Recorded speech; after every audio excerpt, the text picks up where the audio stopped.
है।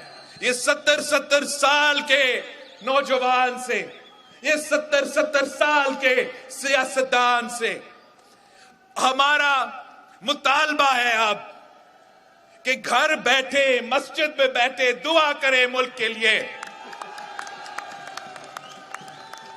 इससे बेहतर मैं आपसे पूछता हूं, इससे बेहतर नहीं है कि किसी को आपने अगर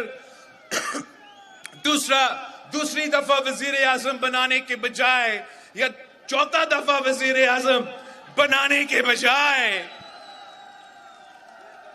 कि हम पाकिस्तान का नौजवान नस्ल के लिए रास्ता बनाएं ताकि हम इस मुल्क की नुमाइंदगी कर सके और इस मुल्क के तमाम मसाइल हल कर सके। आपने बिलावल भुट्टो साहब की कि वो कहते हैं कि जी 70 साल के बुज़ुर्ग को जो है वो वज़ीर आज़म नहीं बनना चाहिए, तो मैं उनसे गुजारिश करूंगा कि आपको भी 70 साल के बुज़ुर्ग से गाइडेंस नहीं लेनी चाहिए।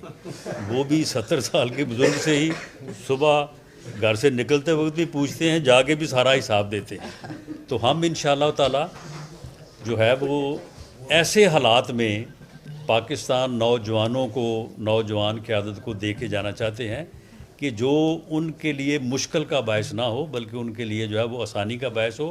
तो बिलावल साहब अभी इंतज़ार करें, जब पाकिस्तान अच्छे हाल में होगा तो फिर नौजवानों का मुकाबला हो जाएगा।